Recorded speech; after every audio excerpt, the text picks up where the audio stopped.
Just a year ago, the Detroit Pistons pulled a rabbit out of a hat. The struggling franchise attracted and signed a former two-time Coach of the Year winner with a proven track record in turning a franchise around in Monty Williams. They then signed him to the most lucrative deal in NBA coaching history with an extended tenure forecasted. Just 1 year into the deal, Monty Williams was fired. Hey, what's happening, everyone? This is Swish Culture. It was one of the most shocking coaching deals in recent memory, one which spurred other teams in the league to follow suit in penning coaching contracts. This historic deal, signed June 2nd of 2023, was worth $78.5 million over a 6-year period, with incentives that could reach up to 8 years, $100 million. Prior to this coaching deal, the highest paid coach in the league for years had been Greg Popovich, who was earning $11 million a year on a 3-year deal. Williams would be making $13 million a year, eclipsing Popovich in contract length and overall yearly amount. Now, the Spurs quickly re-upped Coach Pop for a 5-year deal worth $80 million just a month later, followed by Heat head coach Erik Spoelstra, who then signed for 8 years, $120 million, less than a year later, which goes to show the incredible shockwave this sent through the league in spurning a race to the top of the highest paid coach podium. All that to send Williams packing after ending the trial period with an entire 5 years remaining on the contract. Why did the Pistons do this, and is this the worst run franchise in NBA history? More on that, but before that, don't forget to like the video and subscribe to Swish Culture for the most analytical and entertaining NBA content on the planet. Now get ready. You're about to get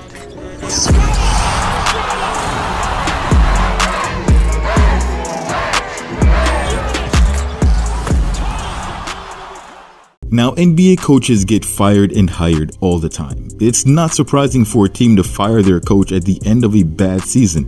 And let's be honest, the Pistons' season was all-time bad. Just this season, the Milwaukee Bucks fired Adrian Griffin halfway through the season after one of the best records in the league. That didn't end well. Doc Rivers took over coaching duties and in true fashion, tanked the Bucks with a 17-19 record. While the Bucks failed to advance in the playoffs, that was due to factors not related to Rivers. But would it have mattered much if Giannis and Dame were healthy? The Suns also recently fired Frank Vogel after a 49-33 record and a first-round sweep. Meanwhile, the revolving door that is the Lakers franchise fired Darvin Ham after 2 years of being eliminated by the Denver Nuggets, most recently in the first round. Seems like a bad year to be an NBA coach in your early 50s. But none of the aforementioned coaches had been signed to record-breaking deals. So what gives with the Pistons? The last time the Pistons had a positive win season was 2016. For perspective, this was when the Warriors went 73-9 and Stephen Curry was the unanimous MVP. LeBron James and Kyrie Irving were still teammates and Kevin Durant was still in OKC. Needless to say, this was a very long time ago. They had a 44-38 record that year, and since then, it's been an endless spiral that still somehow has yet to hit rock bottom. Even the Warriors' worst season, fielding a starting lineup filled with G League players, won 15 games in a 65-game season.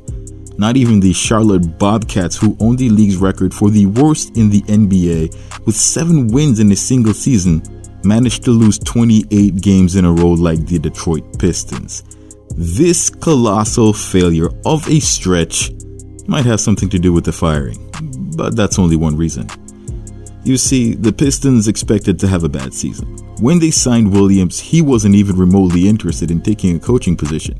He had just been let go from the Phoenix Suns after 4 years, even taking them to the finals, and was looking to spend more time with his family. His wife had just recently been diagnosed with cancer, and he intended to take the year off and stay by her side. However, when the Pistons owner Tom Gores dropped a $78.5 million gauntlet, Monty's only response was, "Say less." Not even he could believe what they were offering. He took the deal and hammered out a plan to turn the Pistons into a winning culture. That didn't happen. The Pistons started out the season 2-1, losing to the Miami Heat, but then beating both the Hornets and Bulls. What happened next took the crown for the most shocking stretch in pro sports history. The Pistons did not win a single game for 2 whole months. 63 days of NBA basketball and the Detroit Pistons did not win one single game. After suffering 28 straight losses, the Pistons went from 2-1 to 2-29. Some key issues that arose during the season included a major disappointment in Killian Hayes, the team's 7th overall draft pick back in 2021, while Tyrese Halliburton, eventually selected at 11th by the Kings, was still on the board.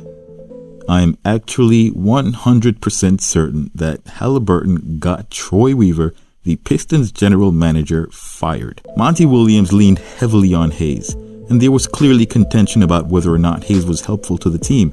So instead of leaving it up to Monty Williams to put Killian on the bench, the front office cut the kid from the team mid-season. Hayes' play for the Pistons was so bad, not a single other team even sniffed the opportunity to put him on their 15-man roster for any reason. Yet he'd been scoring major minutes on Williams' roster after 4 years, leading the Pistons back to the lottery.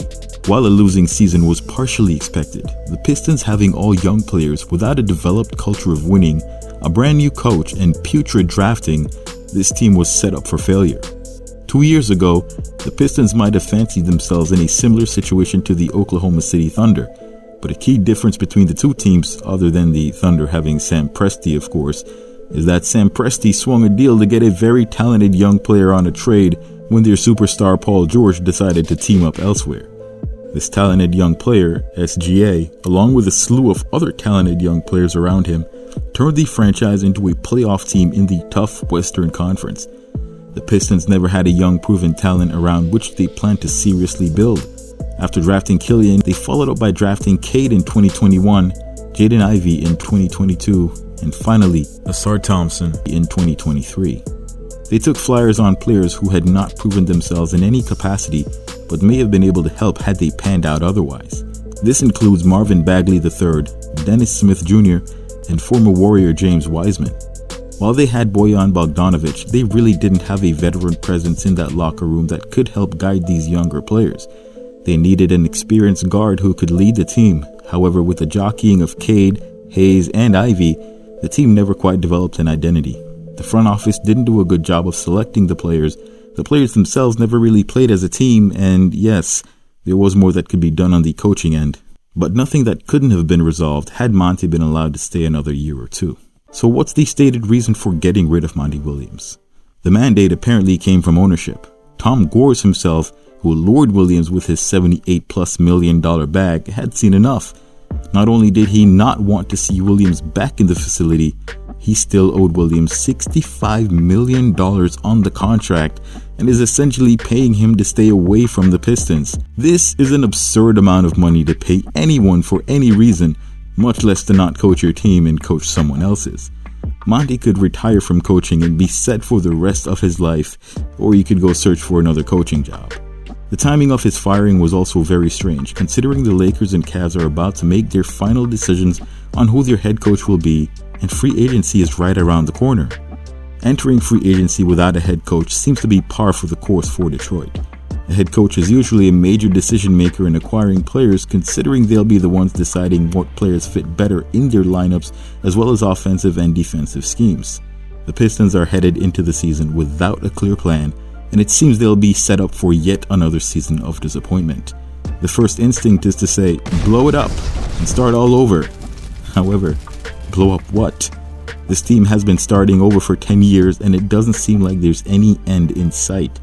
Not only that, after firing Williams, who appeared to be a very decent coach, what coach is going to go to a team that just fired their previous coach who had a track record for turning around a franchise and going to the finals after a single year with a new group of players?